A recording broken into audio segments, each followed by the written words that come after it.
¿Sí? ¿Se oye? Bien. Me toca presentar a Emilio Tuñón. Emilio Tuñón es un grandísimo arquitecto, una grandísima persona y todavía aún mejor amigo. Por lo cual me hace mucha ilusión que esté hoy aquí en la Escuela de Arquitectura de Barcelona, en la que yo pasé medio siglo hasta el día que me jubilé. Emilio Tuñón es del año 1959, coetáneo con Luis Moreno Mansilla. Del 82 al 92 estuvo también con Luis en el estudio de Rafael Moneo. Y allí tuvieron, para mí, un desarrollo y una aventura absolutamente maravillosa. Recuerdo que fuisteis lo que explicasteis el Cursal, Luis y tú, porque Rafa estaba en Estados Unidos. Bien, podría explicar muchas anécdotas con Emilio, pero voy a limitarme a explicar un poquito su currículum, para que sepáis con quién os veis hoy. Bien, Emilio es arquitecto y doctor por la Escuela de Madrid, la ETSAM. Junto a Moreno Mansilla, trabajan en el estudio de Rafael Moneo del 82 al 92. Y en 90 montan estudio propio y en Madrid. Bien, él es profesor, es profesor en la Escuela de Madrid, ha sido profesor en la Escuela de Barcelona, ha sido profesor en las escuelas de Harvard y de Princeton, en la fundación del CEU en Madrid. Es decir, su carrera académica es impresionante. Luego tiene también los premios, sería otro apartado, en la cual Emilio, pues, con Luis, han destacado muchísimo. Recibieron el premio, que yo estuve aquel día, Mies van der Rohe, por el Musac. También tiene el premio de la medalla de oro al mérito de las bellas artes, Emilio. Y también la medalla de oro del Consejo Superior de Arquitectos de España. También tienen un premio Mies van der Rohe, que hay poquísimos arquitectos españoles que lo tengan. Y bueno, luego la relación de premios sería enorme. Entre sus obras, yo destacaría la primera que conocí, el Museo de Zamora. Después vinieron otras, ¿no? Como por ejemplo el Museo de Castellón, que yo recuerdo haber estado aquel año de jurado del FAT y absolutamente maravillosa obra, y recibisteis el premio FAT, ¿no? Y es una sección escalonada. Os aconsejo que no podéis empezar ningún tipo de proyecto sin estudiar esa sección. Y como la luz la barre toda. El Museo de Bellas Artes de Castellón. Luego, otras obras pues fueron el Museo de Cantabria, el Musac, el Auditorio de León, en fin, las obras que van a ser objeto de la conferencia de hoy en Cáceres, como el restaurante y hotel del Atrio, y también el Museo de las Colecciones Reales. Yo diría que cierra una etapa y abre ya algo impensable, lo que puede llegar a hacer Emilio después de haber ejecutado esta maravillosa obra. Es patrono de Arquia. Sabéis que Arquia es la sociedad que da las becas a los estudiantes para estar en algunos despachos de arquitectura de Europa, entre los cuales tengo la suerte de contarme. Tengo ahora un becario de arte magnífico y, bueno, pues yo no sé. A mí sí explicaré que el momento de mayor sentimiento fue tener la desgracia de asistir casi muy de cerca a la muerte de Luis Moreno Mansilla. Estaba con Emilio, vinieron para un acto del Colegio de Arquitectos y después fuimos a cenar y después fuimos a Dry Martini a tomar una copita, un tonic. Y bueno, aquella noche me acuerdo que os acompañamos de él. La torna, que dirían, fue que pude asistir a Emilio y consolarlo, igual que a Carmen Pinar, la mujer de Luis, y a la familia, porque me tocó tan de cerca. Podría seguir diciendo cosas de ese estudio, pero yo creo que con estas, Emilio, ¿te parece? Estupendo. Bueno, pues muchas gracias, tío. La verdad es que es un honor tener aquí a Carlos, Carlos presentándome. La verdad es que es una maravilla y para mí es un placer también estar aquí con todos vosotros, ¿no? Siempre venir a Barcelona, ¿no? A los de Madrid nos gusta mucho, la verdad. Y siempre que me llaman, yo desde luego vengo. Carlos ha sido muy generoso y no sé si la conferencia dará para tanto, ¿eh? Yo venía a contar 4 horitas hechas en Cáceres que tienen un poco que ver con esa cosa que decía Paul Valéry, que la poesía es una prolongada oscilación entre sonido y sentido, ¿no? Nosotros en realidad siempre en nuestra oficina, ya con Luis, decíamos que la arquitectura tenía que ver con aquello que decía Richard Rorty, ¿no? El arquitecto pragmatista, que tiene tanto que ver, en el fondo, el pragmatismo con la arquitectura, con nuestra profesión, ¿no? Que decía que la creación, o el éxito del pensamiento se producía, ¿no? Cuando coincidían las obsesiones privadas y las necesidades públicas, ¿no? Nos gustaba parafrasear a Richard Rorty y decir que la arquitectura se producía, ¿no? Cuando las obsesiones privadas y las necesidades públicas coincidían, ¿no? Ese juego de obsesiones privadas y necesidades públicas que está siempre latente en la arquitectura.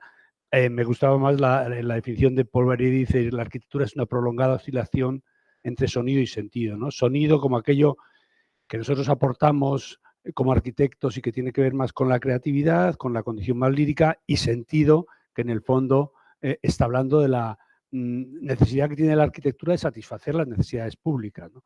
Por lo tanto, hoy lo que voy a contar son 4 proyectos que hablan un poco de esto, ¿no?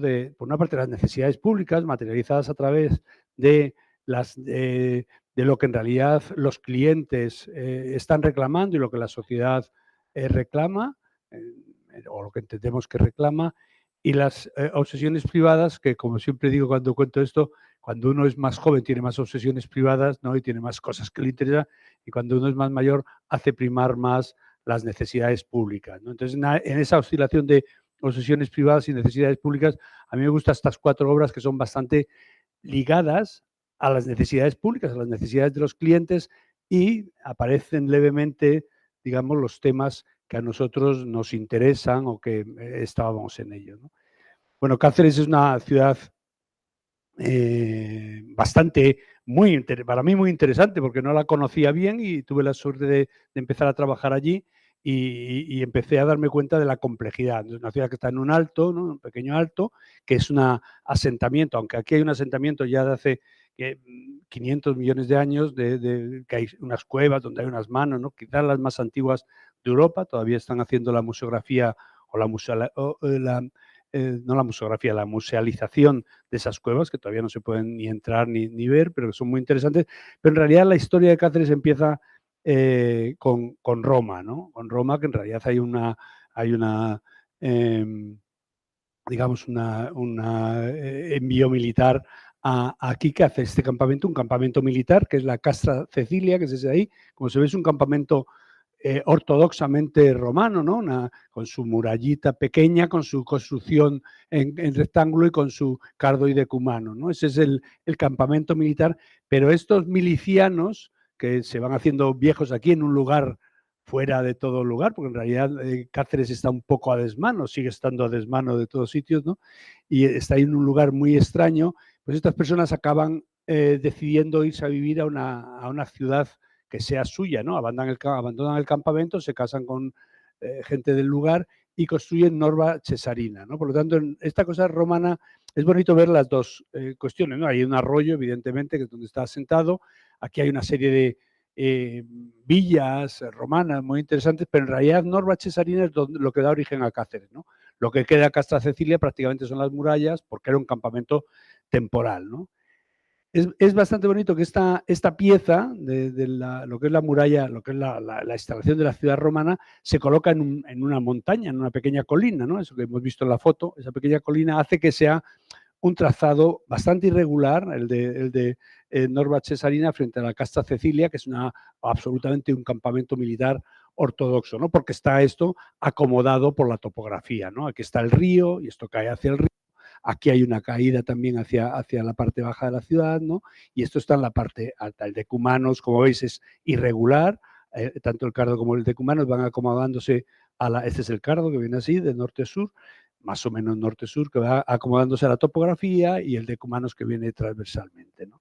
La verdad es que es una ciudad en la que se va superponiendo, porque la ciudad romana se abandona y los lusitanos acaban invadiéndolo y destrozándolo todo y llevándose las piedras, y es hasta que llegan los hispano-musulmanes otra vez, en este caso los almohades, y construyen esta nueva ciudad, esta nueva muralla sobre la muralla romana, que es bastante bonita. Como veis, la muralla sigue siendo lo mismo, y empiezan a aparecer estas torres albarranas, que es lo que marca un poco el paisaje de Cáceres, ¿no? Yo creo que es bastante bonito, ¿no? Donde antes estaba el cardo y el decumano, ahora aparece la alcazaba en la parte más alta, la mezquita, el alcar, ¿no? Pero acaba teniendo esa estructura demolida del Cáceres ortogonal, se va reconstruyendo, ¿no? Claro, en realidad, en el medievo, cuando ya los cristianos, digamos, Alfonso X conquista otra vez lo que es Cáceres, ¿no? En realidad se empiezan a construir una serie de pequeñas fortificaciones, casas-palacio, que se construyen, digamos, siguiendo las trazas. Uno acaba viendo las casas-palacio, las casas fuerte, que eran pequeñas construcciones, que eran una torre prácticamente, y un pequeño, una torre y una pequeña sala. Realmente eran muy, muy, muy elementales. Luego veremos una con un poquito de detalle, ¿no? Lo interesante de eso es que aquí había castellanos y leoneses. Los leoneses se instalan aquí, en esta zona más alta, y los castellanos en esta zona, ¿no? Y están prácticamente en guerra todo el día desde aquel momento, ¿no? Es una ciudad que se caracterizaba por tener muchas torres, desde donde se tiraban flechas unos a otros, acaban a matarse unos sistemáticamente, en un recinto acotado, ¿no? O sea, realmente poner dos tipos de personas o dos grupos sociales acotados, y que no pueden salir de la ciudad, y que se están matando ahí dentro, ¿no? Y es hasta que no llega Isabel la Católica y pone orden y desmocha las torres, que es bastante bonito, porque la figura de Isabel la Católica estuvo 2 veces aquí de pasada. Y lo único que hizo fue decir, oye, no hay que pelearse. Bueno, sobre todo en ese momento estaban los partidarios de la Reina Católica y los partidarios de Juana la Beltraneja, ¿no? Y estaban matándose literalmente. Entonces desmocha las torres, y se produce un efecto bastante bonito, que al desmocharse las torres, en realidad empieza el Renacimiento. Todo el mundo en España dice, Cáceres es una ciudad gótica, ¿no? Cáceres es una ciudad renacentista, en realidad.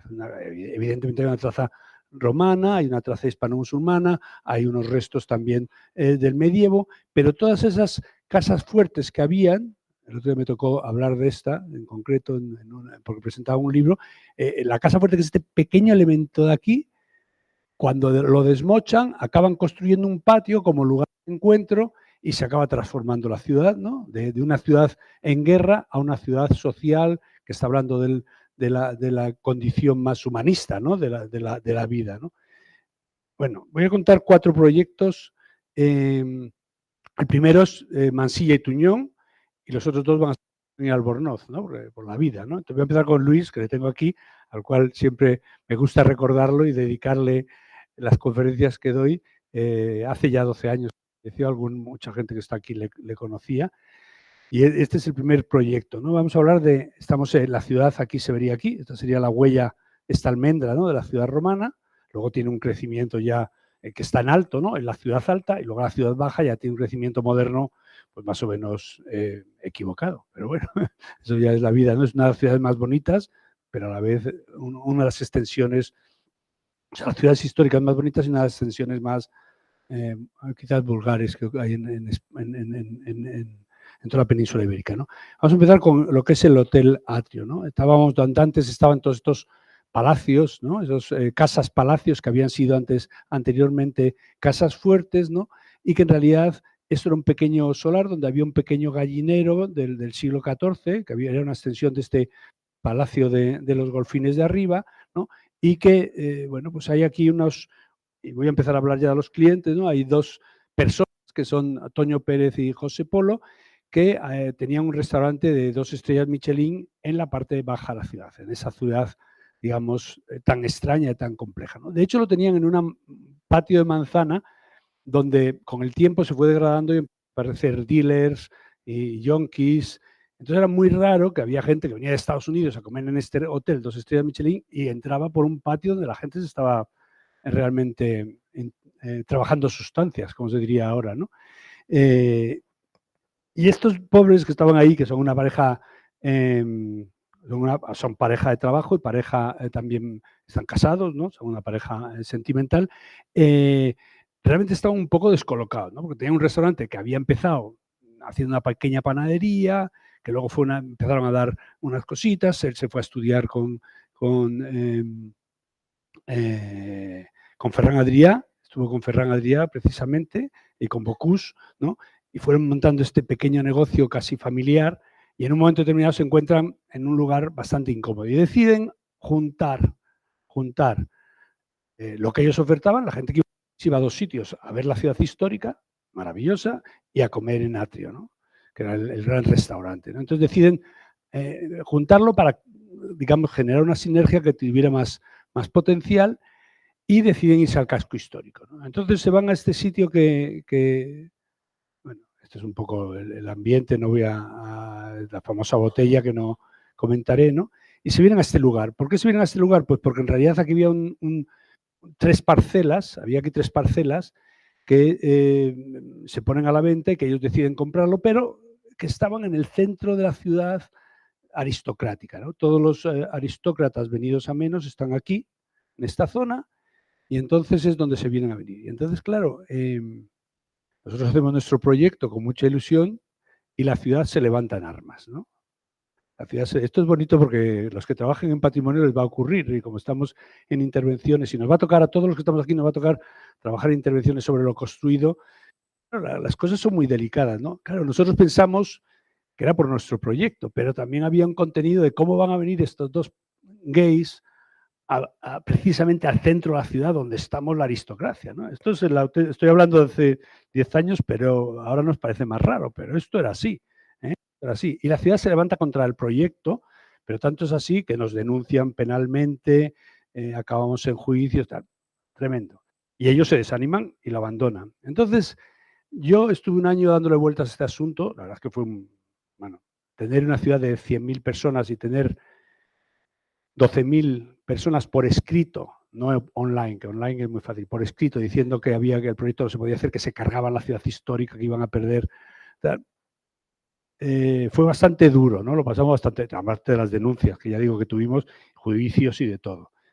Yo no paraba de decirles, oye, si yo no he hecho ningún edificio, ¿por qué me metéis en un juicio? Yo no me he cargado nada. Puede que me lo quiera cargar, pero no me he cargado todavía nada. No me puedes decir meter en la cárcel por quererme cargar algo. Tendría que ser si me lo cargo, ¿no? Pero bueno, ahí lo sufrimos mucho, ellos más, pero al año yo dije, mira, Toño y José, no se puede uno quedar, hay que seguir para adelante. Y entonces yo les dije, ¿me dejáis a mí coger las riendas de este asunto? Me dijeron que sí, y entonces me metí a hablar con todos y cada uno de las instituciones, personas que estaban contra esto, ¿no? Y al final llegué a una conclusión muy fuerte, aparte de este prejuicio contra unas personas en aquel momento no queridas dentro de la aristocracia, pero en realidad había una cosa global en toda la ciudad que era ¿por qué tú sí y yo no? ¿No? ¿Por qué ellos pueden hacer una cosa aquí, reformar la ciudad histórica y yo no puedo cambiar una ventana, ¿no? Y eso llevaba a una cosa que era ¿por qué haces más metros? ¿Por qué haces más volumen? ¿Por qué no conservas la piedra? La piedra es un tema interesante en Cáceres, voy a dedicar un ratito, porque Cáceres es una ciudad blanca, era una ciudad blanca. Estas típicas del sur de España, del suroeste también. La ciudad encalada, con un revoco típico de Cáceres, que era el revoco cacereño, bastante bonito, de cal, sin blanquear, pero blanco, donde se podía esgrafiar. Pero después de la guerra, que fue muy castigada esta ciudad, los restauradores del régimen empezaron a restaurar, quitaron los revocos y dijeron, joder, ¿cómo mola la piedra? ¿No? Y quitaron todos los revocos de toda la ciudad. Toda la ciudad tiene un punto surrealista, que tú cuando llegues como arquitecto allí dices, esto tiene un aspecto de que esto nunca fue así, porque lo ves y ríes, ¿no? Es como Turrón de Gijona, todo una ciudad que es Turrón de Gijona, ¿no? Y en realidad era porque estaba toda revocada, ¿no? Toda revocada, excepto algunos paños de piedra más importantes, ¿no? Pero eso para la gente de Cáceres era muy importante. Nosotros nos reíamos con el Turrón de Gijona, esa cosa de la piedra así, nos hacía gracia porque parecía tan surrealista llegar a una ciudad que la reconocías como una ciudad histórica, pero no en sus acabados, que nos reíamos siempre del turrón de Gijona, pero para ellos era lo más importante. Así que nos dijeron que aquí había que dejar todo el turrón de Gijona, conservar la fachada, tal. Bueno, pues eso es lo que en principio hicimos. Nosotros teníamos este lugar, aquí vemos las paredes que deberían de estar revocadas, todas con la piedra vista. Esta es la plaza de San Mateo, con la iglesia de San Mateo, y este era el conjunto que habían comprado las personas de Atrio, ¿no? Era una casa del 19, alargada, donde había estado la prejunta, es decir, cuando se empieza el sistema de autonomías en España, una pre-autonomías. Entonces aquí estuvo la prejunta aquí, o sea que tenía su cierta historia. Detrás tenía un pequeño construcción del siglo XIV también, como la que se ligaba a los golfines, y aquí tenía una casa de un aristócrata que se había construido una casita que era como una casita de cuento, ¿no? Porque una persona es de este tamaño, ¿no? En realidad tenía altura de 2,20, ¿no? Y eso es lo que nos encontramos, ¿no? Esto es lo que había que, para la gente de Cáceres, esto era un palacio, y en realidad no era tal palacio, sino que era pues, un conjunto de situaciones extrañas, como se ven aquí, ¿no? Desde adobes ya de principios del 20, ¿no? Alguna cosa, esto que no se ve aquí mucho era en realidad esa construcción más del 14, que pertenecía a ese otro edificio que está detrás, que es el Palacio de los Golfines, etcétera, ¿no? Después de todo este proceso, pues al final, o sea, esa situación en la que yo convencí a todas las comunidades, a todas las asociaciones, de que no íbamos ni a aumentar el volumen, ni a aumentar la superficie, y a mantener toda la fachada entera de un edificio que en realidad estaba muerto, ¿no? Un edificio que estaba muerto porque ya llevaba 20 años sin uso, ¿no? Este edificio que estaba 20 años sin uso, que estaba totalmente, pues lo íbamos a conservar, ¿no? Entonces, en realidad, la propuesta que hicimos es esta, ¿no? Tiene, lo pongo porque se ve muy bien, que es misma superficie, mismo volumen, mismas alturas de cornisa, la teja, ¿no? La teja digo porque me río porque hubo un momento que nos denunciaron ante el ICOMOS y entonces vino uno del ICOMOS muy indignado y dice, ¿dónde está la teja? Y digo, ahí. Dice, ¿dónde? Ahí. Ahí está la teja. Y dice, sí, pues es verdad, está la teja. O sea, que era importantísimo. Si no había teja, no se había conservado el edificio, ¿no?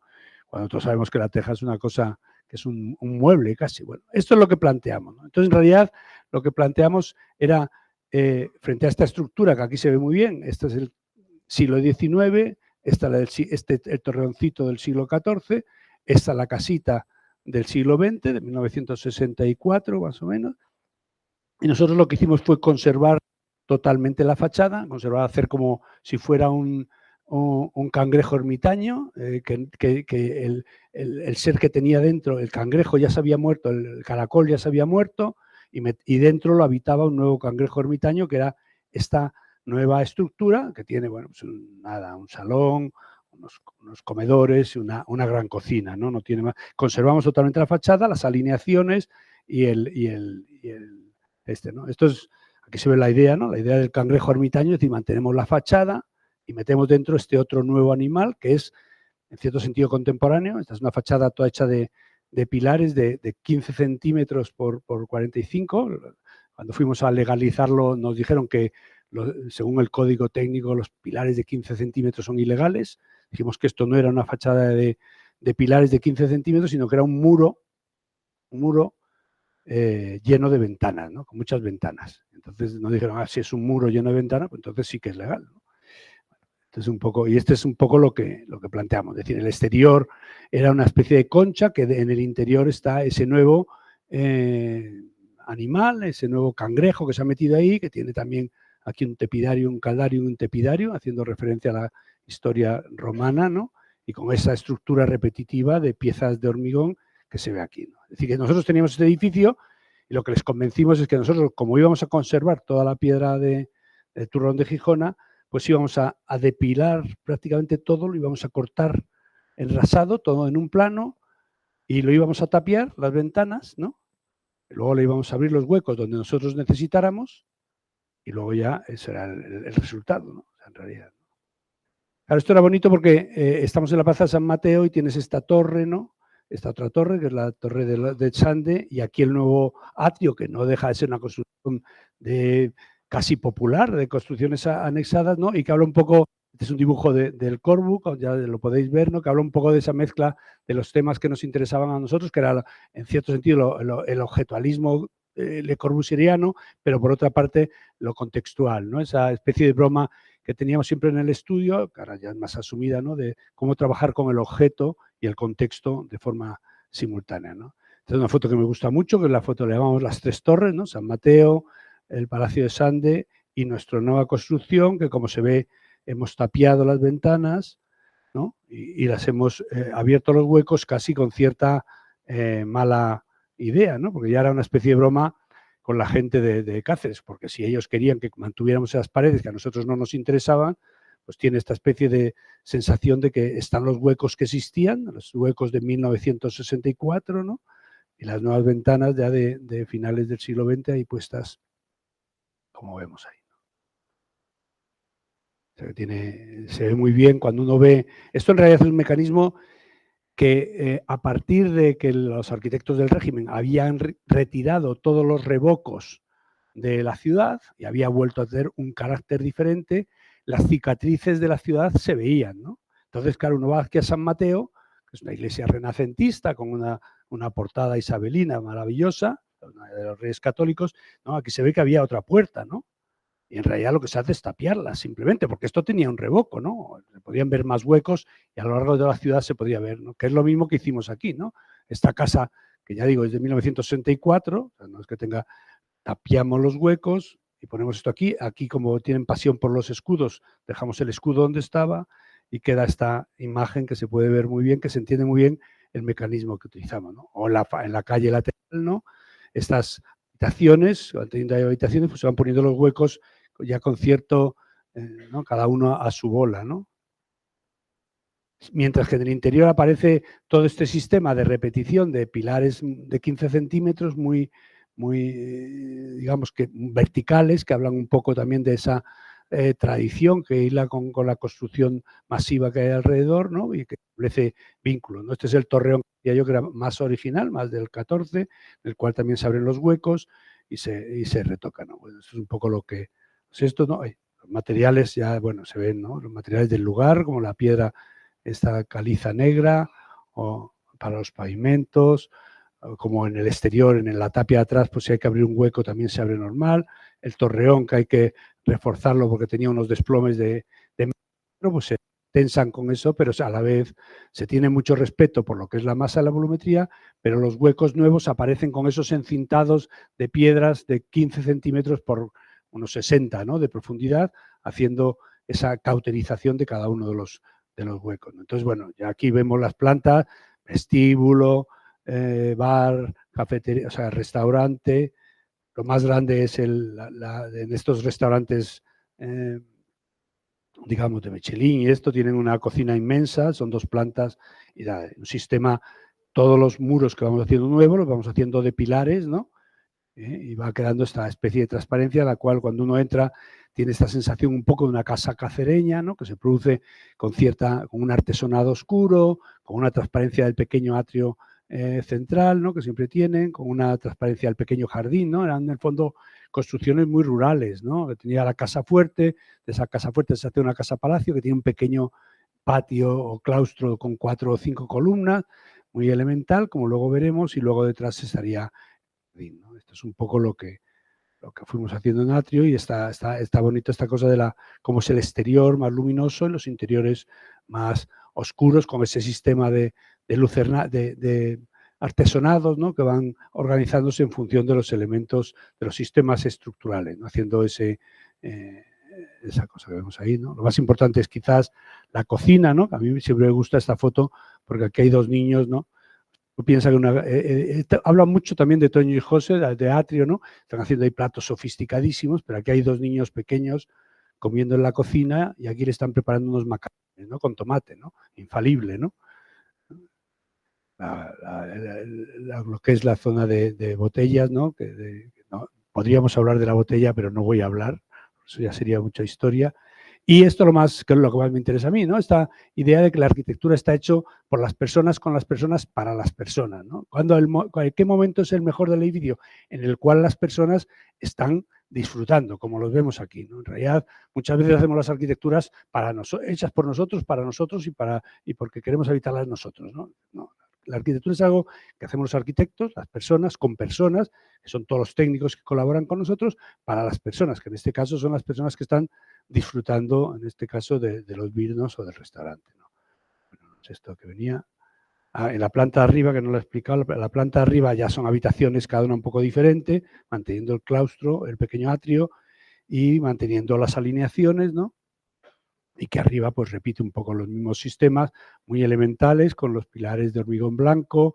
Las habitaciones son habitaciones que miran hacia lo histórico, ¿no? En realidad son más habitaciones elementales en su amueblamiento, pero que miran porque están disfrutando, digamos, de esa sensación de que lo importante no es, es mirar hacia afuera, ¿no? Pasillos, ¿no? Aquí se ve cómo esto sería bonito esta habitación, ¿no? Porque tiene aquí un Andy Warhol aquí, ¿no? Que comparten algún Semper ahí, ¿no? Y mirando, sin embargo, hacia lo que es la plaza de San Mateo, ¿no? Y esta es la parte alta de la ciudad que mira hacia la ermita, es bonito porque es un cangrejo que está mirando hasta esta montañita que es donde está la ermita, ¿no? Y hace esa especie de concomitancia, ¿no? Esta es una foto bonita que me hizo Luis a mí unos días antes de fallecer, por eso la traigo aquí especialmente, ¿no? En la cual está mi hijo, que ahora ya es más alto que yo, estoy yo ahí, y se ve la plaza de San Mateo con estas tres plazas en diagonal que tanto nos gustaban a Luis y a mí, ¿no? Y que tanto nos gusta todavía, y que se ve solamente este trocito aquí, ese triángulo es atrio, ¿no? En realidad esto es bonito porque habla un poco, bueno, primero el recuerdo de Luis, pero también habla un poco de esta sensación de que hay arquitecturas que se hacen no solamente para verse, sino no solo para ser vistas, sino para mirar desde ellas, ¿no? En este caso, Atrio tiene esa vocación de ser una arquitectura que está mirando todo el rato hacia el exterior, ¿no? Mirando a la relación que tiene con el conjunto, ¿no? Claro, a Atrio le ha ido muy bien, la verdad es que es un restaurante y un hotel que funciona muy bien, que ha conseguido precisamente lo que ellos querían, a pesar de que lo hemos sufrido mucho, hemos estado en la corte penal, casi nos empapelan, hemos tenido toda la ciudad en contra nuestra, ¿no? Incluso cuando la acabábamos era muy divertido porque veías aquí los guías que llegaban y decían, este edificio que se ha cargado el casco histórico, este edificio moderno, ¿no? Entonces miraban la gente decía, ¿cuál es el edificio moderno? Claro, pues habíamos dejado las piedras, hemos dejado todo, ya no se ve. Ahora, gracias a Dios, ha cambiado las tornas, ahora nos han dado el premio de cacereño del año, ¿no?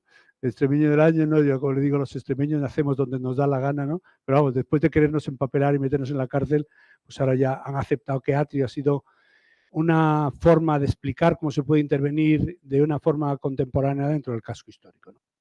Los 4 puntos hablan de intervenciones en el patrimonio, ¿no? Yo siempre me acuerdo de aquello que decía Tábora, de que en realidad la intervención en el patrimonio y la arquitectura nueva es exactamente lo mismo, ¿no? Bonito, ¿no? Porque siempre hacemos esa cosa de separar, ¿no?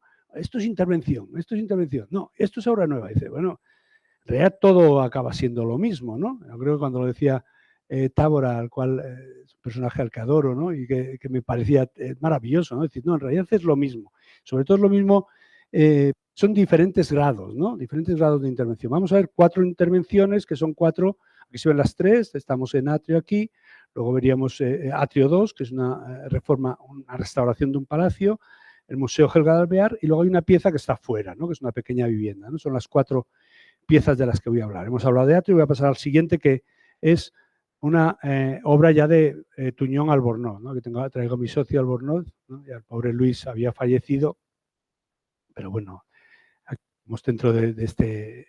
Y estamos hablando precisamente de esto que comentábamos antes, ¿no? De una casa-palacio que anteriormente había sido una casa fuerte, ¿no? Y que explica un poco la historia de la ciudad, ¿no? La verdad es que es muy bonito cuando te metes en... Eso no ocurre con la arquitectura tiene interés que en realidad cada vez que haces una pieza de arquitectura, por muy pequeña que sea, aplica la totalidad de la arquitectura. Yo creo que junto con los gases, creo que es la única disciplina que se puede decir que sea así, ¿no? Yo siempre digo que la arquitectura es como actividades como los gases, ¿no? Se rige por las leyes de Boyle-Mariotte, ¿no? Y es que ocupa la totalidad del espacio, del volumen, del tiempo, ¿no? Puedes tener un gas que ocupa toda esta habitación, ¿no? en realidad te va a ocupar todo, ¿no? Y esto ocurre un poco con la arquitectura, pero también tiene una cosa muy bonita la arquitectura, es que donde mires está todo, ¿no? Y esto es muy gracioso en esta pequeña casa-palacio, en realidad es una casa-palacio intrascendente dentro del conjunto de casas-palacio que hay en Cáceres, ¿no?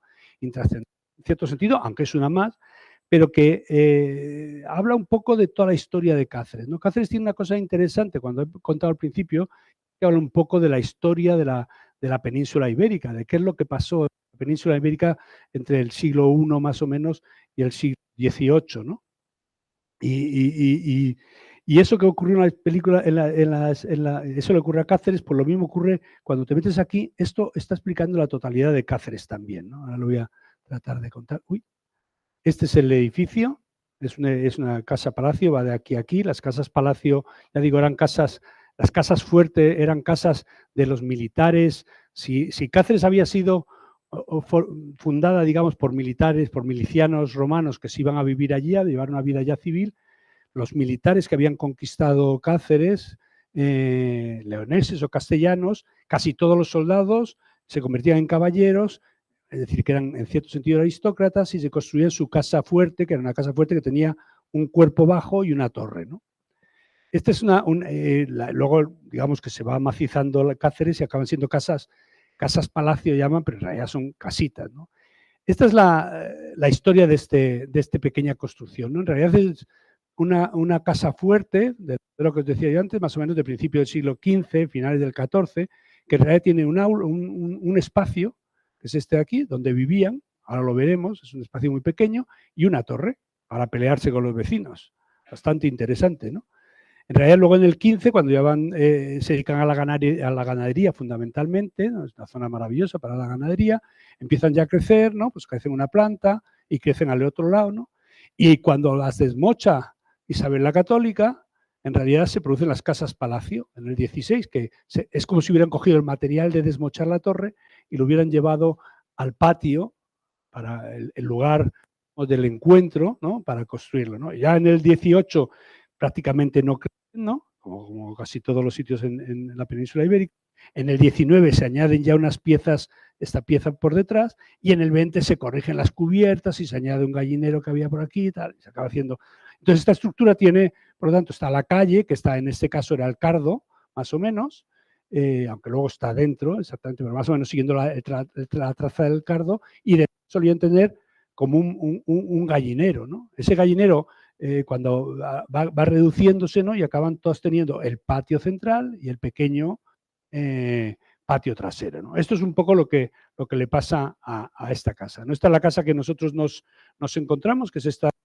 Este es el resto del Cardo aquí, hay otros restos también hispano-musulmanes, ¿no? Por eso digo que está toda la historia, tiene un aljibe aquí interesante, también del siglo XV. O sea que esto en realidad, la casa original, la casa fuerte era esta, o sea, la torre y una sala. Aquí hay discusión sobre si la sala era esta y esto en realidad era una calle, ¿no? O sea que era en realidad, como veis, pequeñísima, ¿no? Y como en realidad en el 15 se aumenta un poco aquí, se aumenta en altura, 16 se crece esto, 17, bueno, 16 también se añade esta sala aquí, 17 se añade poco, pero en el 18 se añade un poco para atrás, 19 por aquí, 20 aquí y las cubiertas, ¿no? Va añadiéndose, ¿no?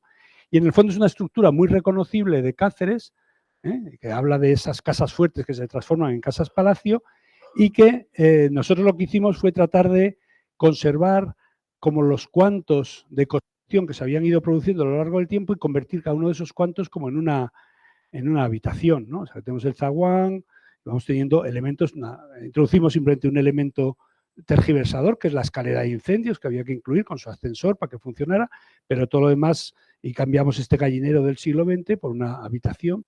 Ya va ahí construyéndose o se construye por elementos que son casi temporales, ¿no? Que se corresponden con el tiempo que se han ido haciendo, ¿no? Esta es la fachada que teníamos, ¿no? Que tiene aquí pues una puerta, todo bonito también en Cáceres, una obsesión que tienen, que es mover las piezas, ¿no? Si Cáceres ya en sí mismo es un palincesto donde se han ido superponiendo cosas, la gente cuando tiene dinero va comprando puertas y ventanas de otros edificios, ¿no? Y entonces están todas movidas, ¿no?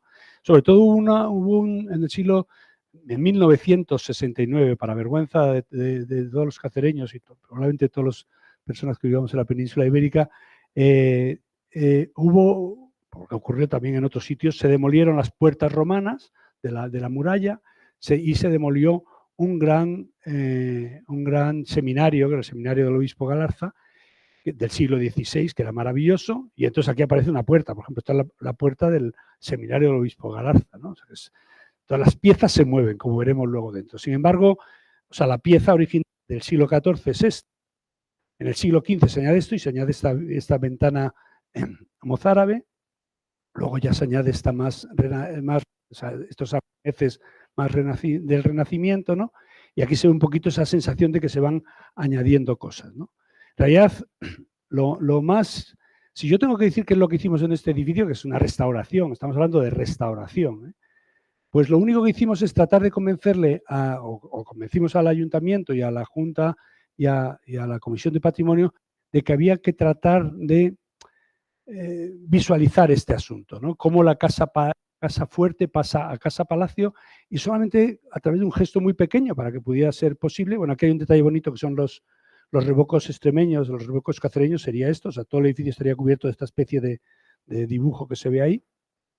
Y es decir que esta torre, en realidad originariamente era más alta, pues tratar de recuperar un poco la altura, de tal manera que se reconozca la condición que tenía de casa fuerte, ¿no? O sea, que yo sí digo, lo que hemos hecho más importante en realidad es esto, ¿no? De que esto lo tenemos así, pues lo hemos conseguido añadir 3 metros, de tal manera que ya se reconoce la casa fuerte y se reconoce también superpuesto la casa palacio renacentista, ¿no? Bueno, es bonito que tiene 3 espacios públicos, son estos 3 espacios, y ya siguiendo con la broma, ya en este momento ya le habíamos cogido cariño al turrón, después de habernos reído durante años del turrón, empezamos a decir, bueno, es un momento de la historia, esto de quitar los revocos, pues todos los espacios públicos los dejamos descarnados, dejando ver las piedras, sin embargo todos los espacios privados, las habitaciones, todas se recubren, digamos, con una piel de tablas de madera lacadas, ¿no? Que construye, digamos, esa arquitectura dentro de la arquitectura que habla un poco de la vida hedonista, ¿no? Pensemos que es un hotel, ahora mismo es uno de los 3 únicos hoteles que le han dado las 3 llaves Michelin en España, uno es este, ¿no? O sea que, bueno, aquí se ve muy bien la sección, cómo está el aljibe del siglo XVI, ese patio que no he hablado, pero es un patio tan humilde, estamos hablando de una tan pobre que hace un patio cuadrado con solo 2 columnas, ¿no? Hay algunas que tienen una sola columna, ¿no? Aprovecha un poco el muro y con 2 columnas ya lo construye, ¿no?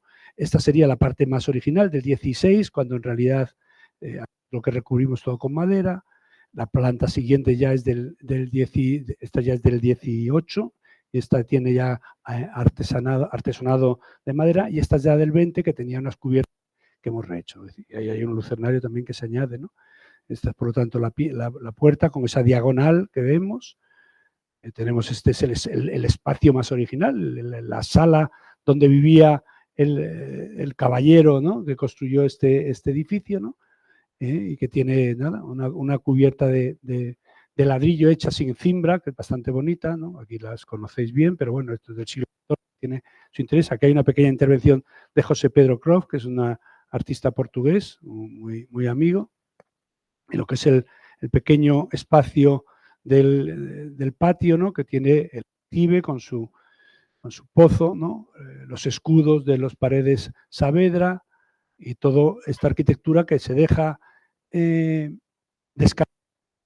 Un poco también para hacer lo que le ocurre a la ciudad. La ciudad lo que tiene bonito es que si uno va andando y es arquitecto o arqueólogo es capaz de ir reconociendo esas puertas, esas ventanas que se han ido moviendo de otros sitios de unos a otros, y aquí lo que ocurre, por ejemplo, esta ventana es traída de otro edificio, ahora la veremos, ¿no? Aquí está lo original, el escudo está aquí, por lo tanto la escalera era más pequeñita, estaba en el eje, en la escalera más pequeñita, esta se añade se corrige en el siglo XX para que fuera mayor, ¿no? Por eso se queda descentrado. Entonces uno puede hacer una cierta labor de arqueología en todo el edificio, ¿no? Y en los espacios comunes, ¿no? Viendo cómo se han ido añadiendo las piezas, ¿no? Es una ventana traída de otro sitio, esta ya es una puerta del siglo XX, es una reproducción en realidad, como en realidad se van superponiendo, ¿no? Ahí se veía un poco lo que hacemos, ¿no? En el exterior está todo descarnado tal cual estaba, y en el interior, sin embargo, lo cubrimos todo con este sistema de bóvedas encamonadas. Son unos camones que tienen luego las tablas dentro, casi como si fueran un barco dado la vuelta, pero que reproduce condiciones termodinámicas y también condiciones, digamos, acústicas, ¿no? Porque en realidad tiene su aislamiento, etcétera, ¿no? ¿Verdad? Y las piezas ahora de piedra pues quedan casi con la posibilidad de poder ser cerradas, ¿no? Aquí se ve muy bien esa pieza de piedra, que ya digo es muy probablemente principios del 20, se cierra con esa, si uno quiere alejar digamos, la densidad de arquitectura que tiene o de construcción, se pueden cerrar las puertas para ocultarla, ¿no? Al exterior, nada, ya lo que he dicho de esto descarnado, y aparece esta pequeña pieza que hace referencia también a atrio, ¿no?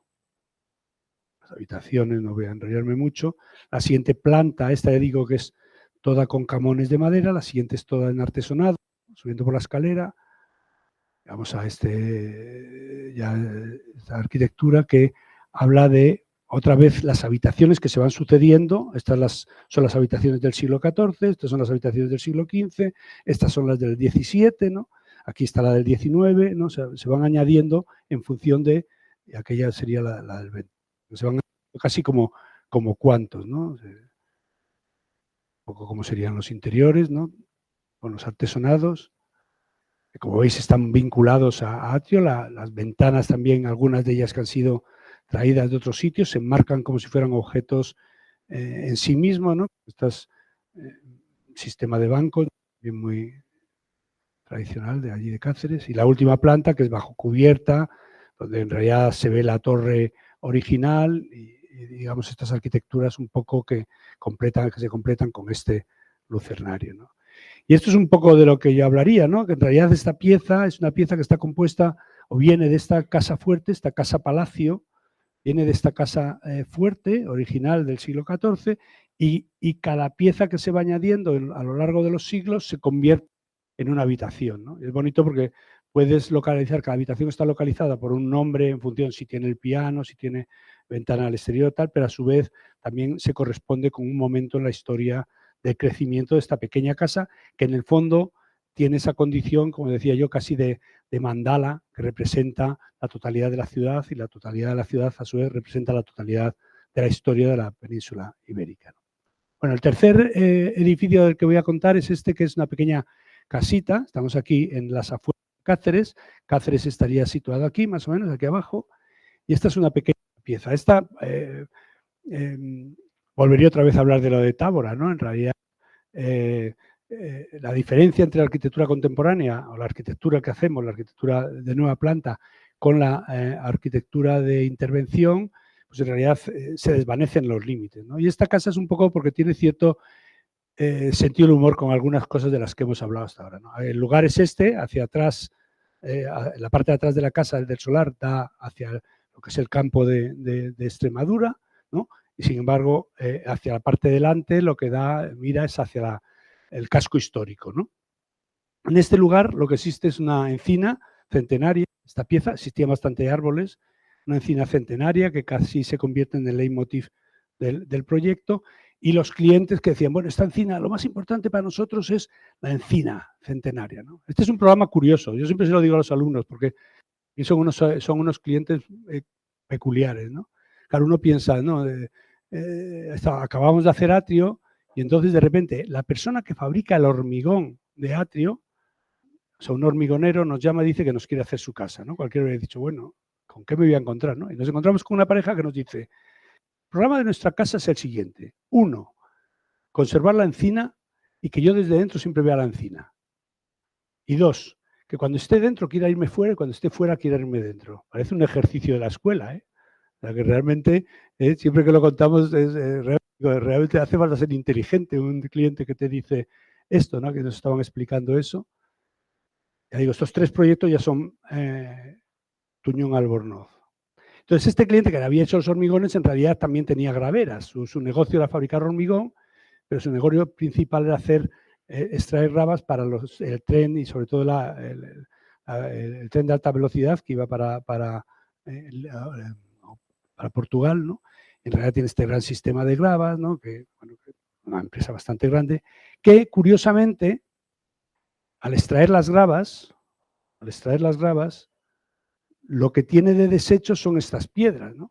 Algunas piedras que le saben ahí que él no quiere usarlas, que son bueno, casi unas arcillosas junto con, bueno, con cuarcitas, y etcétera, ¿no? Y él no quiere usar estas porque estas no las necesita para nada, ¿no? Entonces nosotros decimos, pero las piedras del casco histórico. O sea, esta cantera que tienes aquí cerca de Cáceres, de aquí se sacaban estas piedras, ¿no? Entonces es bonito porque esas mismas piedras son las piedras con las que está hecho el casco histórico, ¿no? Por esta zona también hay estos chozos que son preciosos, que son chozos de pastor, que cada pastor, bueno, hay también de palos, ¿no? Más elementales, pero estos son bonitos porque cada pastor se hace una pieza como de 420 por 420 y ahí viven, ¿no? Y lo bonito es que si viene el hijo, pues construye otra pieza al lado, ¿no? Y hay otros, ¿no? Son unos chozos maravillosos, ¿no? Y estos son los 3 temas con los que sale este proyecto, ¿no? Por una parte, la conservación, en este caso, de la encina. Por otra parte, la utilización de la piedra cacereña, la piedra que hemos visto en el casco histórico y que nos reíamos tanto de ella como la piedra hecha el turrón de Gijona, ¿no? Que decíamos. Y por otra parte, esa cosa de los chozos, ¿no? Construir una casa que tuviera 9 chozos agrupados, que tuviera a su vez 12 ventanas, ¿no? Y que cada espacio tuviera, son chozos de 420 por 420 por 420 de altura, son como cúbicos, ¿no? Ahí está la pieza como la pensamos hacer, con la piedra del cliente que tenía de desecho, se hace toda esta fachada, mirando siempre la encina y colocándose como un objeto autónomo, que en principio quería ser más abstracto, luego tiene la división de 9 elementos de 420 por 420 por 420 y luego al pasar por el ayuntamiento donde dicen que la ocupación es muy grande y que tenemos que quitar uno, pues quitamos uno y se hace un patio ahí a un lado. No quitamos el del centro para que no sea otra vez la referencia a la casa patio, sino que sea más bien esa referencia a esa casa extremeña que se produce muy a menudo, que es una casa de adición de elementos más o menos de 9, ¿no? Este es el asunto, son 9 piezas, todas miden 420 por 420 por 420. En los muros centrales vamos a ubicar todos los servicios, es decir, que los espacios servidores, los espacios servidos son estos espacios de 420 por 420 por 420, y sin embargo los espacios servidores están todos metidos dentro de esos muros que se regruesan con esa, ¿no? De tal manera que tenemos los aseos, los armarios, los elementos de la cocina, etcétera, ¿no? Bueno, la organización le decíamos que podía ser la que quisiera, ellos acabaron eligiendo aquí cocina, comedor. Aquí hay una eliminación del elemento mueble que está abajo. Aquí está el cuarto estar del matrimonio, el cuarto estar de la hija y el patio que no podíamos construir por edificabilidad, por ocupación, ¿no? Y aquí hay una escalera que baja al garaje y eso, ¿no? No tiene mayor trascendencia, ¿no? Entonces, el edificio en realidad está hecho con 4 vigas, que son así, o sea, el muro es 4 vigas, que son estas 4, y debajo de ellas no tiene ningún pilar, ¿no? Eso todos los amigos que van a verla dicen, algún pilar tiene por ahí, ¿no? No lo tiene, porque lo de abajo son todo muebles, ¿no? Son todos muebles hechos en madera, porque ellos dicen, bueno, algún día si se va nuestra hija, pues nos hacemos a lo mejor lo hacemos continuo, ¿no? Esto se ve aquí. Es un poco, el mecanismo es un poco ya conocido, ¿no? Que cuando, por ejemplo, en estos de Durán, ¿no? Que se ven esta división en 9, y cuando hace falta hacer salones más grandes, pues se quita el elemento ahí, ¿no? Para hacer más elementos, pero evidentemente la referencia más importante es este edificio de Schinkel, que siempre nos ha gustado, el Palacio de Charlottenburgo, este pequeño. Pero en Cáceres también hay esta misma construcción, que es el Palacio de las Veletas, que son 9 elementos, 3 en esta fachada, 3 en esta, y que abajo tiene uno de los espacios más bonitos de Cáceres, si no el más bonito, que es el aljibe almohade. Es un aljibe que mide también 420 por 420, cada módulo, no son 3 por 3, son 4 por 5, pero vamos, en realidad los espacios construidos son bastante similares a los que hemos construido nosotros, ¿no? O sea, que cada uno de estas piezas serían como eso, ¿no? Bueno, la sección, abajo está el garaje, no tiene mayor trascendencia, y esta es la pieza que, como veis, retomamos los elementos. Cuando digo que tiene que ver con la intervención, retomamos con cierto sentido del humor. A todo el mundo, el arquitecto municipal dice, aquí haréis un edificio de hormigón, ¿no? Porque el que los encarga es un hormigonero, ¿no? Y entonces, ya os liberaréis del turrón de Gijona, que tanto os habéis quejado, ¿no? Entonces aquí hicimos todo de turrón de Gijona y el arquitecto municipal se reía y dice, joder, toda la vida peleándonos con vosotros para que conservéis esto y ahora que no lo tenéis que conservar, lo ponéis, ¿no?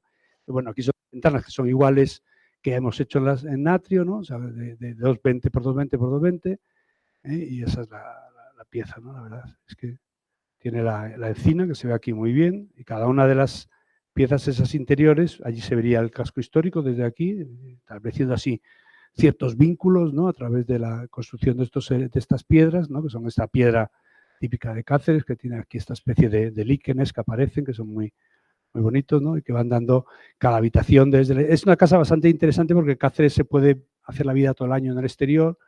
Entonces, no tiene pasillo, lo que tiene son esas enfiladas de lado a lado, ¿no? Estamos mirando la casa aquí y ya vemos la casa al otro lado, ¿no? Por allí. Y se circula bastante por el perímetro, ¿no? Está construido, como digo, con estas vigas, que son estas de aquí, ¿no? Vemos esta viga de Nu, que es donde están las instalaciones ahí arriba, y van de lado a lado, y todo lo de abajo son estructuras muebles, ¿no? Aquí se ve el patio, el pequeño patio que no estaba previsto hacerlo, pero que como teníamos más ocupación de la que debíamos, pues lo quitamos. Se hace este elemento, esa zona de estar con la cocina al fondo, el comedor y el cuarto de estar. Aquí se ve el truco de la viga, ¿no? La viga de hormigón, esta es una viga, un cajón, y todo esto es mueble. O sea, todo eso se puede quitar, ¿no? Todo eso en realidad es un elemento construido con carpintería, ¿no? Siempre tiene esta cosa bonita la casa de que se ven siempre las enfiladas viendo los árboles y los jardines del otro lado, ¿no? Aquí aquí, bueno, traía esta foto un poco para enseñar lo que es la estructura, para dar fe. Este es el patio, esta es la viga, ¿no? Y como veis en realidad es una estructura de vigas. Tiene estas ventanas para hacer la ventilación cruzada de cada habitación, ¿no? Cada habitación tiene una ventilación cruzada con esta ventana y la ventana de abajo. En realidad la viga lo que trabaja es esta U de abajo. Pero vamos, arriba para ver, no tiene mayor trascendencia. Ahí se ve la ventilación cruzada, ¿no? Patio, uy, hay demasiadas fotos. Pequeña poza, ¿no? Para bañarse. Y esto también era otra encina que también estaba protegida, también la protegimos. Nada, aquí está la familia ya viviéndolo, ¿no? Bueno, y el cuarto proyecto que voy a contar es la Fundación Helga de Alvear. El recinto amurallado romano está aquí en límite y estamos justamente fuera de la ciudad romana, ¿no? Y de hispano-musulmana también, ¿no? Estamos aquí en este límite. Aquí empieza la ciudad moderna, pero esto ya es una calle, la calle Pizarro, que es una calle del de principios del XX, ¿no? Entonces aquí había un pequeño palacio, una pequeña casa que le llamaban la Casa del Millón, porque había costado 1.000.000 de pesetas. 1.000.000 de pesetas, se llamaba la Casa del Millón. En realidad habitaban 2 hermanos, ¿no? Bueno, antes habría que hablar de Helga Alvear, ¿no? O sea, igual que he hablado de Toño y José, he hablado también de los clientes de la Casa de Piedra. Bueno, pues Helga Alvear es una persona bastante peculiar, que es una mujer que viene de Alemania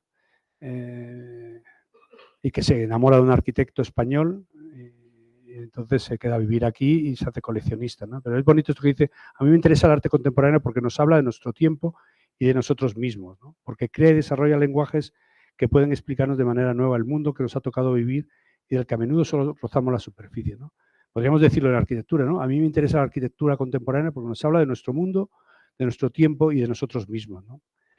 En el fondo es lo mismo. En el fondo los límites acaban desdibujándose, ¿no? Helga tiene una colección de arte conceptual bastante radical que empezaba en Angela Becker, más o menos, en los fotógrafos de Düsseldorf y acababa en el presente, pero en un momento determinado descubre a Goya y dice que en realidad el arte contemporáneo empieza en Goya. Entonces, bueno, tiene una pieza de Goya muy importante, tiene piezas, pues Ángela de la Cruz, que es la artista española más importante, ¿no? Que tenemos ahora mismo, ¿no? Por tanto, nacionales, junto con Sol Levitt, ¿no? Internacionales, no podríamos seguir viendo cosas, no me voy a enrollar con la colección, pero bueno, es una colección que siendo arte conceptual abarca, digamos, los perímetros de ello, ¿no? La primera obra que hicimos fue la reforma de este palacio, la Casa del Millón, que en realidad nada, poquita cosa, lo restauramos, pusimos aquí esta línea de luces para iluminar esta pequeña entrada, hicimos una cosa interesante que fue, el edificio era un edificio formado por dos viviendas, una el del hermano rico, que era esta, toda esta, y otra el del hermano pobre, que era esta, ¿no? Y eran bastante asimétricas, esta bajaba la escalera al sótano y esta no bajaba. Bueno, lo que hicimos fue restaurar el edificio, bajar las dos escaleras y tratar de hacer desaparecer esa condición dual que tenía, ¿no? Es una condición muy bonita porque tiene esa condición dual con los dos torreones, que habla de dos personas, pero a la vez tiene un único patio que habla de una sola, ¿no? Y eso es una cosa que a nosotros nos parecía interesante. Bueno, esta es la intervención que hicimos, no me voy a parar mucho en ella, ¿no? Que es una intervención típica para Museo de Arte Contemporáneo, rodapiés redondidos para de extracción de la impulsión la impulsión del aire arriba junto con los carriles de iluminación, etcétera, ¿no? Estas son piezas de Ai Weiwei que son bastante interesantes, pero no vamos a parar en ellas, o Donald Judd, etcétera, ¿no? Pero lo que a mí me interesa de esta pieza, que es esta de aquí, es que en realidad nosotros habíamos hecho un concurso que habíamos ganado la totalidad de esta intervención en el Centro Helga de Alvear, ¿no? Y en realidad, como siempre ocurre, nosotros hicimos un concurso muy grande para un proyecto grandísimo y luego en realidad nos dijeron, bueno, pues iros restaurando este edificio. Lo restauramos, hicimos eso que hemos visto, ¿no? Al final la solución esa que se llega es una solución de hacer aquí el Centro de Arte Contemporáneo Helga de Alvear, el Museo de Arte Contemporáneo Helga de Alvear y aquí un jardín, ¿no? Es bonito porque esta pieza eran dos, para dos hermanos, se unifica y ahora se hace una pieza que quiere tener una presencia formal más o menos similar, ¿no? Volver a tener una dualidad, ¿no? Esto para los alumnos, por si no lo saben, pero esto es la vida, ¿no? En realidad, nosotros ganamos este concurso que era un concurso... Eso ganamos Luis y yo, además. Luego lo hemos acabado Carlos y yo, pero empezamos Luis y yo con este concurso que ganamos, que era para hacer este gran centro de arte en este solar. Y entonces hicimos esta pieza que ocupaba la totalidad del solar, 20.000 metros cuadrados, 20.000 metros cuadrados, eso es, sí, que a 2.000 euros metros cuadrados, metro cuadrado, eran 20 millones, ¿no? 20 millones de euros, ¿no? Había que hacer eso, ¿no? Entonces, bueno, evidentemente Extremadura no tiene 20 millones, Helga de Alvear no quería darlos, y ahí se quedó la cosa, entonces empezamos a restaurar ¿no? Esta era una pieza bonita porque lo que nosotros decíamos es que iba a haber dos escaleras, dos rampas, como los museos vaticanos, que estaban aquí, una en la que la gente que fuera de la parte alta de la ciudad, del casco histórico, a la zona nueva de la ciudad, que es aquí abajo, la Plaza Barrón y la calle Camino Llano, podían atravesar el museo y estando por el exterior se entremezclaban con otra rampa que estaba la del interior del museo. No había esa vocación de tratar de conectar dos zonas de la ciudad y tratar de que las personas se entremezclaran, ¿no? Pasaron los años, Luis falleció y entonces dijeron, no podemos hacer, no tenemos 20 millones, a ver, hay que reducirlo, vamos a ver cómo lo reducimos. Entonces hicimos que tenía en vez de 20.000 metros cuadrados, en vez de 10.000 metros, perdón, 10.000 metros cuadrados el primero, 20.000 el primero, eran 10.000. 20.000 eran 40 millones y eran 10.000 metros cuadrados. Y entonces, pues lo mismo, hicimos todo el proyecto, seguíamos manteniendo la curva, manteníamos esta arquitectura un poquito globosa que queríamos hacer, tal. Tampoco se hizo, ¿no? Entonces ya volvieron a pararse 5 o 6 años y al final ya Luis había fallecido, nos dijeron, oye, que queremos retomar este tema, pero no tenemos dinero. Y digo, ¿cuánto dinero tenéis? 10 millones. Pues 10 millones dividido entre 2.000, 5.000 metros cuadrados. ¿Qué es esto? Dicen, bueno, pues venga, pues vamos para adelante, ¿no? Eso es lo que ocurre en casi todos los concursos. Haces una cosa muy grande y luego se va haciendo más chiquitita. Cosa que está bien, porque a mí me gusta mucho esta cosa del tiempo, ¿no? Hemos estado 15 años trabajando en este proyecto. En realidad el proyecto lo que ha ido es encogiendo, ¿no? Yo creo que ahora ha cogido su tamaño adecuado, ¿no? Porque además tiene un jardín ahora de una cierta dimensión. Si hubiéramos construido el primero, hubiera sido un edificio prácticamente como la mitad del casco histórico. Absurdo, ¿no? Una cosa que se ha tardado siglos y siglos y siglos en construirse, de repente tiene una pieza al lado tan grande hecha, ¿no? Yo creo que es más interesante este proceso y llegar aquí, que ya se abandona la forma, ¿no? Ya no se retoma todas estas cosas y se hace, simplemente se coge la alineación de este lado, la alineación de este otro lado, con esas dos alineaciones sale lo que sale y con 10.000 metros sale lo que sale. Por eso, digamos, a mí me interesa esta cosa del pragmatismo, ¿no? La arquitectura tiene que ver con esto. ¿Qué se puede hacer? Esto, pues es lo que hacemos, ¿no? Entonces, con 10 millones hicimos este edificio, que son 5.000 metros cuadrados. Está la calle Camino Llano, está la calle Pizarro. Nosotros ahora hacíamos ese recorrido de conexión a través del jardín. Hay un punto ahí en el zaguán que se mezclan, la gente que está viendo el museo y la gente que no. Y el jardín se dotaba como una nueva equipamiento a la ciudad, ¿no? Aquí se ve muy bien, ¿no? Tendríamos, este es lo que era la Casa del Millón. Esto es un sitio donde estamos haciendo ahora el archivo, el almacén, pero no es otra pieza. Y aquí estamos en esta pieza que compró Helga, que era una casa en la cual la vaciamos. Entramos en esta especie de zaguán grande que se conecta y ves el museo, ya no tiene vestíbulo ni nada, todo esto es exterior, para que los niños puedan dejar aquí las mochilas aquí en este lucernario que tiene las taquillas, y ya entramos en esta especie de rombo que mide más o menos, estructuralmente son 24 por 24 metros de luz sin ningún tipo de pilar, ¿no? No tiene la pieza grande cuando tiene ¿no? Y que se va haciendo un sistema de 5.000 metros cuadrados simplemente retranqueando volúmenes para ir cumpliendo la norma y las alturas, etcétera. Y aquí arriba lo único que sacamos es un cuerpo para las salas de máquinas, que en vez de estar cerrado, pues está abierto, haciendo como una sensación de una ruina incompleta, ¿no? Este es el elemento más interesante, quizás, desde urbanamente, porque aquí están las máquinas de acondicionado, climatización y energía, ¿no? Y en realidad es una pieza que queda abierta, ¿no? El esquema, como veis aquí, se entra por aquí, la gente entra por aquí, podría bajar por aquí, irse a Camino Llano y a la ciudad, es decir, los ciudadanos están por aquí todavía en el exterior y aquí entran ya dentro, son 3 plantas de exposición y luego hay una de almacenes que se está utilizando casi siempre de exposiciones, como hacen siempre en este mundo. Se ve aquí muy bien los 2 volúmenes como equivalentes, ¿no? El volumen de la Casa Grande, la casa del Millón, aquí, el volumen del museo, que hablan los dos sí que hablan un poco de esa arquitectura blanca de Cáceres, ¿no? O sea, frente al turrón que tenemos aquí, lo que hacemos es retomar esta arquitectura blanca que nosotros queríamos hacer aquí en Cáceres, en el atrio, pero también tiene una cosa divertida, es que en realidad Helga fue primero a San Sebastián a ofrecer esta colección, era demasiado radical para la gente de San Sebastián, no la quisieron, y entonces Toño y José le dijeron que vinieran aquí, hablaron con el presidente de la comunidad y les convenció de que lo trajeran, ¿no? Ella lo único que decía es, yo regalo una colección de 3.000 piezas a cambio de que le hagan un espacio donde se pongan, ¿no? El espacio luego lo ha pagado ella, entre nosotros, o sea que todo queda en casa, pero bueno. Y Toño y José fueron los que le convencieron, ¿no? Entonces es divertido porque en realidad, como eran dos instituciones hermanas, pues acabamos haciendo el mismo detalle, ¿no? De tal manera que con distinta escala. Incluso había un momento en que uno y otro encajaban, como si fuera un puzzle, ¿no? En los proyectos originales se encajaban una con la otra. Ahora ya la escala que tiene es tan pequeñita que no... Bueno, aquí se ve que entonces hemos retomado el mismo detalle, en este caso en algunos sitios está abierto, como está aquí en esta sala de máquinas, que están ahí abiertos con ese encofrado, o está cerrado, como se ve ahí en ese otro, ¿no? Y hace esa... En realidad el museo es una caja negra que lo único que tiene es algunos puntos de luz referenciales para verlo, ¿no?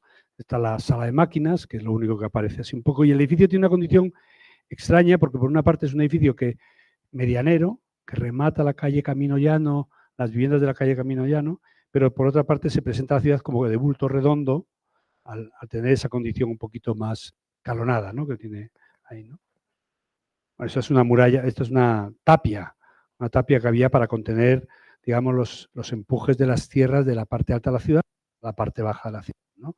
Ya he dicho que estaba Cáceres en una especie de montículo, ¿no? Un poco la muralla esta, la tapia, la construcción de este elemento que tiene esa condición casi muy despiezado, ¿no? En términos de encofrado y desencofrado, ¿no?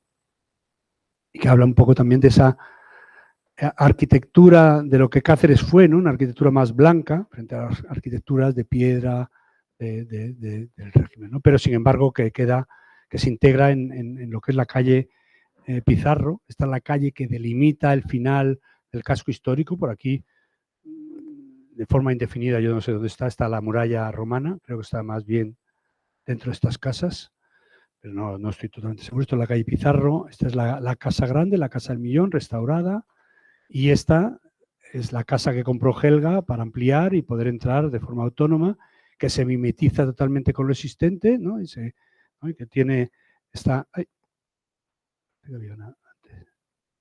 Bueno, aquí se ven, ¿no? Las casas de finales del 19, principios del 20, esto es 1913, y esto será más o menos 1890 y tantos, ¿no? Y esta pieza de aquí se integra con esas, ¿no? Con este juego otra vez de las ventanas con el encintado de piedra de la zona, en este caso con un revoco de cal muy elemental, ¿no?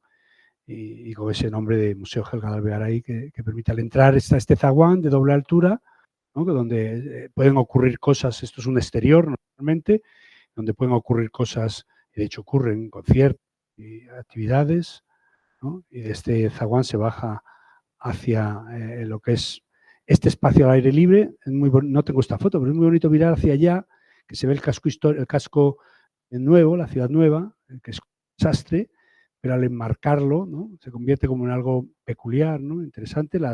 Este espacio es para acoger a los niños, no hay vestíbulo, todo es al exterior. Aquí están las taquillas y este es un lucernario que mete la luz a la sala de abajo, ¿no? Nada más entrar se ve la pieza de Ai Weiwei, quizás la pieza más simbólica del edificio, ¿no? Que en realidad estábamos nosotros dando clase en Princeton y nos llamó Helga y dice, ¿dónde estáis? Estamos en Princeton. Dice, ¿podéis coger un taxi e ir a ver una cosa? Sí, cojo un taxi. Dice, iros a Nueva York, a la Bloomberg, ¿no? Y fuimos allí, no, Mary Bloom, a la Mary Bloom, a la Galería Mary Bloom. Fuimos a la Galería Mary Bloom, era como este tamaño, un poquito más alta, con una pieza de Ai Weiwei que lo ocupaba todo. Dice, ¿os gusta esa pieza? Digo yo, es maravillosa. Y dice, pues la compro. Nos volvimos el taxi, cogimos un taxi para Boston otra vez, para Princeton, y seguimos dando clase, ¿no? Y la verdad es que yo siempre la tengo, me hace ilusión porque no os habéis fijado, pero están todos los planos, porque en realidad es muy simbólica de lo que es la colección de Helga y sobre todo muy simbólica de cómo colecciona Helga, ¿no? Que colecciona un poco de, vamos a decir capricho, pero a golpe de intuición, ¿no? A golpe de intuición. Esta pieza es una pieza muy simbólica de Ai Weiwei, en la cual está hablando de una lámpara china que se cae al suelo. Todos son cuentas que los niños montan de cada ciudad, ¿no? Esto está montado por niños y que hace esta primera entrada un poco que habla de los desastres, ¿no? Aquello es el Reichstag berlinés también.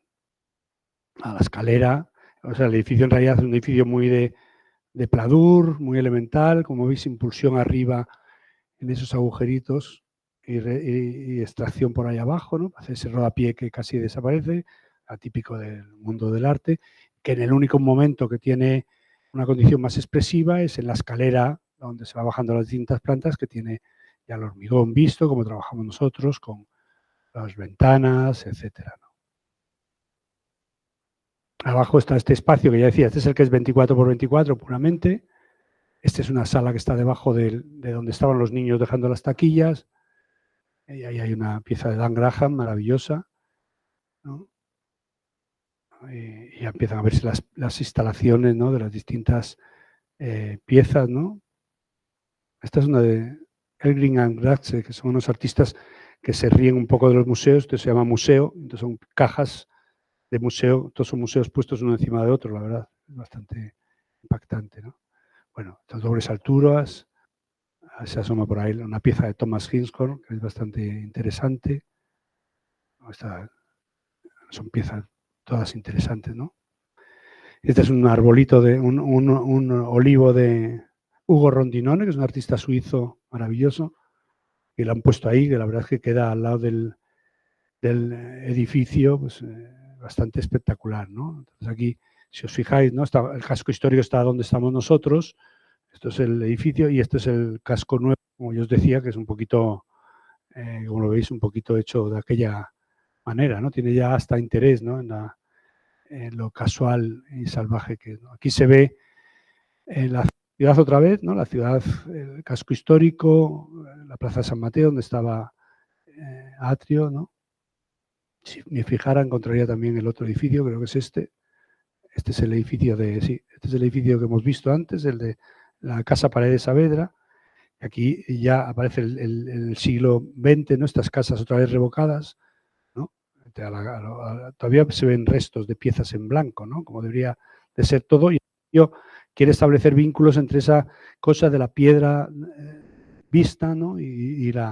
y la arquitectura blanca de la ciudad, ¿no?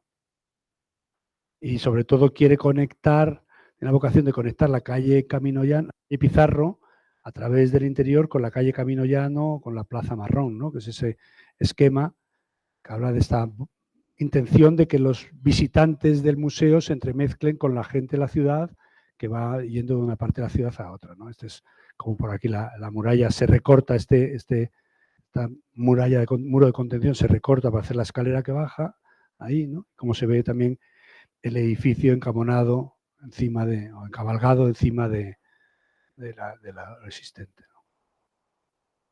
El jardín, que estamos trabajándolo ahora todavía. Y claro, el museo en realidad, bueno, el museo es esto, como ya he dicho yo antes, ¿no? Pero en realidad el museo, en términos arquitectónicos, el museo es esto, pero en términos de verdad lo que es importante es el cambio que le da a la ciudad, ¿no? Si Toño y José llevaron su restaurante al casco histórico para tratar de organizar una sinergia, la aparición del Museo Helga de Alvear cataliza nuevas actividades, ¿no? Entonces empieza uno a ver todas estas, las piezas que tienen, todas las actividades que hace. Esta es una instalación que han hecho ahora bastante maravillosa con Carlos Bunga, que está ahí con la directora, las enseñanzas, ¿no? Las colecciones, las conferencias, ¿no? Las visitas comentadas, las visitas de niños, ¿no? Las incorporaciones de los niños a todas estas, y que es algo que en el fondo está hablando de la vida de la ciudad, ¿no? Los libros, las ediciones de libros que están constantemente editando, ¿no?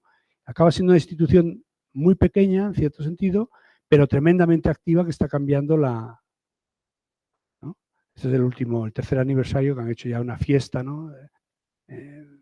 Hace muy poco para festejarlo, ¿no? La verdad es que, bueno, el edificio así se convierte, por lo tanto, en una especie de faro cultural que cataliza todo este proceso de cambio y de transformación de la ciudad histórica, ¿no? Es decir, que cuando nosotros llegamos, descubrimos que el plan especial del casco histórico no se llama plan especial del casco histórico, se llama plan de revitalización del casco histórico, ¿no? Eso es interesante porque en realidad todo lo que nosotros hemos hecho está dentro del espíritu de ese plan, tratar de revitalizar esta ciudad, de dar nueva vida a la ciudad. Yo creo que tengo un vídeo, no sé si seré capaz de ponerlo.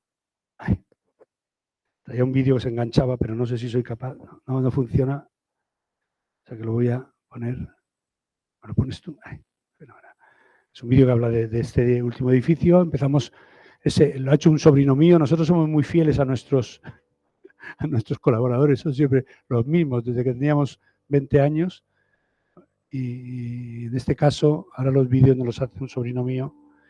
Y entonces hacen aquí un vídeo que habla del museo cerrado, cuando todavía no está la gente dentro, ¿no? Es bonito porque la arquitectura contada en diapositivas está bien, pero es casi mejor verla. Esta es una pieza de Olafur Eliasson, increíble.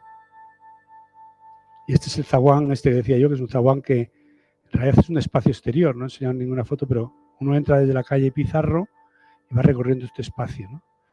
Este es el zaguán propiamente, que se abre ahora al museo y entra mi sobrino, claro, como es el autor, pues entra él, ¿no?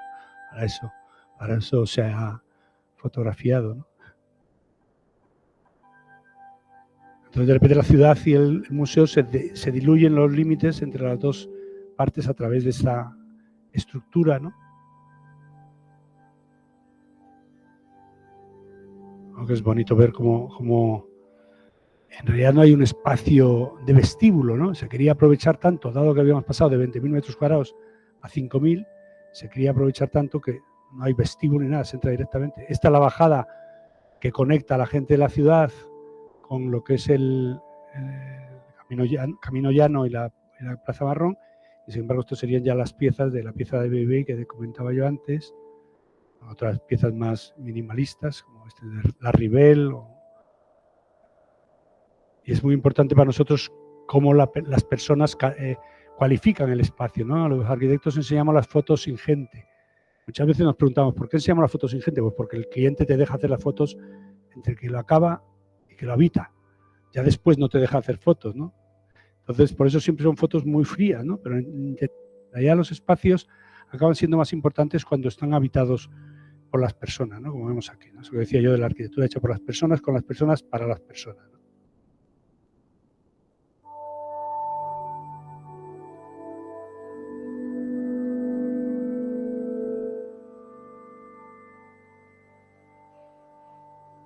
Claro, toda esta arquitectura habla de eso del sonido y el sentido que decíamos antes, ¿no? El sonido, el sentido que tiene que ver con lo que son las necesidades públicas y el sonido que introducimos con las obsesiones personales, ¿no? Con las cuestiones que nos interesan, que como veis en estos proyectos pues, han estado más acotados quizás que en algunos proyectos más juveniles, de nuestra voluntad de imprimir o dejar nuestras obsesiones privadas presentes han sido más. Es muy bonito ver estos. Esta museografía no es nuestra, es de José María Viñuela, que es un arquitecto mayor que falleció durante el proceso. La hemos dejado ahí porque es muy interesante. Este es el espacio que comunica ya lo que es el jardín y la plaza mayor, ¿no? La plaza marrón, la relación de la arquitectura contemporánea con la arquitectura histórica, ¿no? El encabalgamiento del edificio, ¿no? con lo existente, y ese atardecer, ¿no? Que proyecta la arquitectura del casco de la ciudad nueva sobre los restos de la arquitectura histórica y sobre la ciudad histórica que se ve aquí, ¿no? Y el edificio como trata de ser ese punto de articulación entre la ciudad nueva y la ciudad histórica, ¿no? Bueno, esto es lo que tenía yo que contar y nada más que dar las gracias por haberme acogido.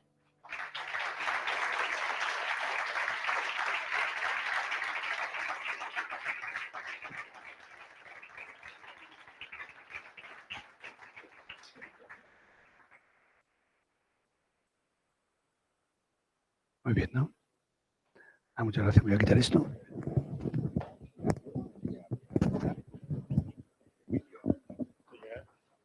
Llego tarde.